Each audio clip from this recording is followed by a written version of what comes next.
They didn't think Americans could suffer. That was the mistake. Before 1942, Japan did not fear the United States. It dismissed it. In intelligence briefings and officer schools, Americans were described as soft, indulgent, and spiritually empty. A people addicted to comfort, a society drowning in luxury, men who lived for pleasure, not endurance. Compared to the severity of Bushido, this looked like decay. The logic was simple and dangerous. A nation built on material comfort would collapse under pain. A democracy obsessed with consumer life would not tolerate long casualties.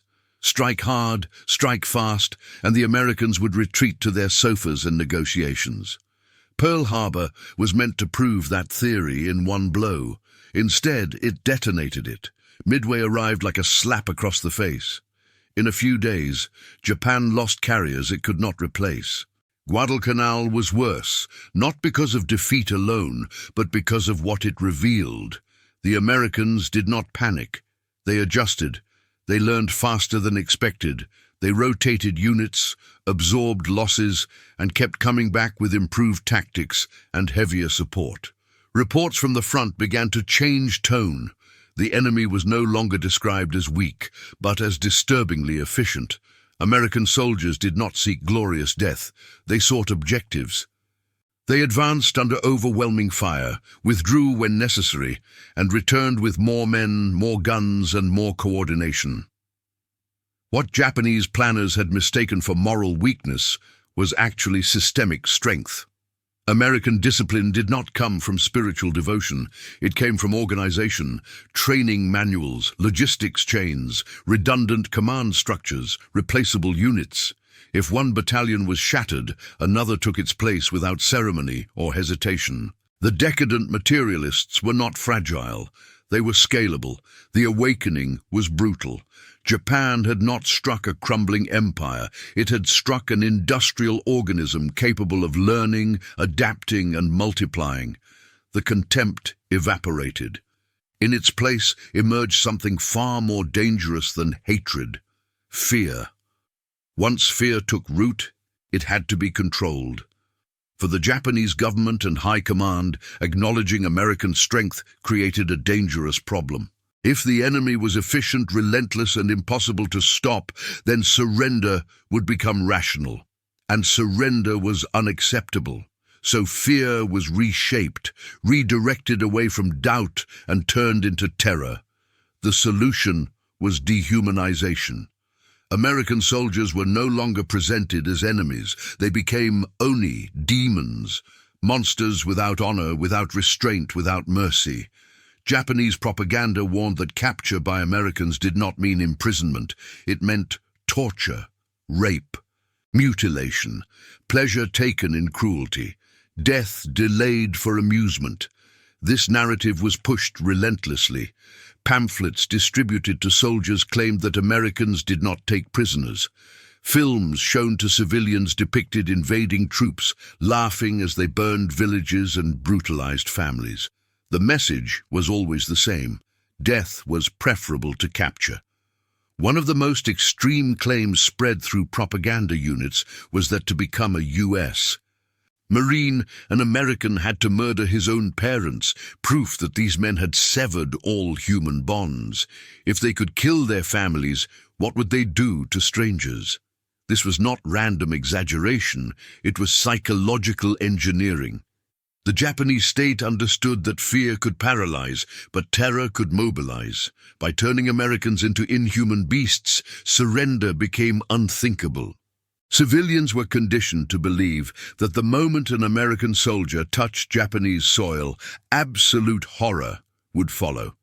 Soldiers were taught that capture was worse than death, not just for themselves, but for their families and nation.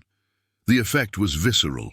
Japanese troops fought to the last man not only out of loyalty, but out of dread. Civilians hid, fled, or prepared to die rather than be defiled. Even when evidence contradicted the myth, when prisoners were treated humanely, those stories were dismissed as lies. Reality no longer mattered. The image had taken over.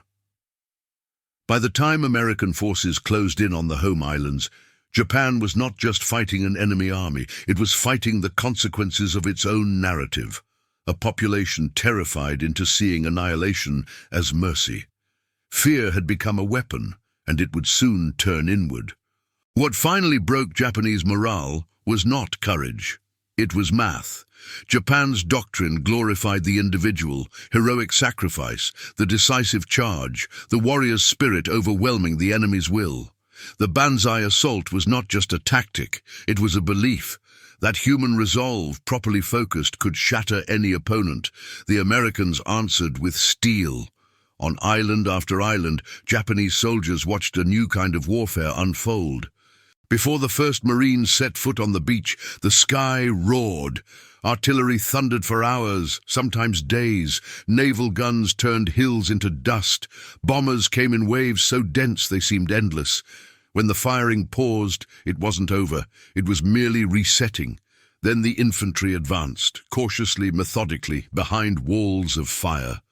For Japanese defenders, the shock was existential. Shooting down an American plane no longer felt like victory. Because for every aircraft that fell, more appeared. For every ship damaged, another replaced it. Losses that would have crippled Japan barely registered on the American side. This was not a war against men. It was a war against a system. American soldiers rotated out. Ammunition never ran dry. Food arrived on schedule. Wounded men were evacuated and replaced. The battlefield was fed by something vast and distant. Factories no Japanese soldier would ever see, churning day and night beyond the horizon. That realization spread quietly. Bravery no longer mattered. Skill no longer mattered. Even success no longer mattered. You could fight perfectly and still lose, because the enemy could afford infinite mistakes. The terror was no longer personal. It was industrial. Japanese soldiers began to describe the Americans not as warriors, but as a force of nature. Like the tide, like a storm. You could stand against it, but you could not exhaust it. You could only delay it, and delay became the goal. By the time the Americans reached Saipan, fear had completed its transformation. It was no longer abstract, it was absolute. Civilians had been told for years that Americans were monsters, rapists, torturers, butchers who took pleasure in cruelty. Capture was not survival, it was degradation beyond imagination. Death, by contrast, was described as clean, honorable, merciful. When defeat became undeniable, that belief collided with reality. As American forces advanced, entire civilian communities fled toward the northern cliffs. Soldiers tried to hold defensive lines, but the outcome was already clear. The factories would win, the ships would keep coming, the steel would not stop. At the edge of the island, families gathered with nowhere left to run. What followed stunned, even hardened American veterans. Civilians began throwing themselves into the sea below. Mothers jumped holding children. Others killed their families first, then followed. The screams echoed above the surf, mixing terror, devotion, and despair into a single sound. American soldiers tried to intervene. They shouted, they waved, they pleaded. Some even risked gunfire to approach civilians and show they meant no harm. It didn't matter. The propaganda was stronger than reality. To those on the cliffs, the Americans were not rescuers. They were demons finally arriving. Similar scenes unfolded later in Okinawa. Entire families chose death together rather than face an enemy they believed would destroy them in ways worse than killing. The cliffs became a monument, not to military defeat, but to psychological warfare perfected. When the war finally ended, the terror did not vanish overnight. Across Japan, civilians waited for the occupation with dread. Many hid food. Some prepared to flee. Others quietly considered suicide, convinced the promised horrors were about to begin. Instead, something unexpected happened. American troops arrived with supplies, not execution lists. Food was distributed, order was enforced, but massacres never came. Cities were rebuilt, children were fed, Prisoners were not tortured, families were not hunted. The demons did not behave like monsters at all.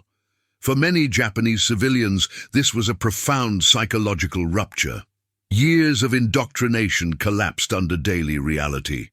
The occupiers were strict, sometimes cold, but overwhelmingly restrained. Only then did the full tragedy become visible. Fear had never been natural. It had been engineered, used to prevent surrender, to maintain control, to push obedience beyond reason. That fear nearly destroyed a people from the inside. The cliffs of Saipan were not just a wartime atrocity, they were a warning. Dehumanizing the enemy does not only justify violence against them, it poisons those who believe the lie. If this story helped you see war beyond slogans and myths, consider subscribing. These conflicts matter, not because they are distant, but because the mechanisms behind them are still with us. And if you think this lesson is uncomfortable, share it. Because history doesn't repeat itself through weapons alone. It repeats itself through fear.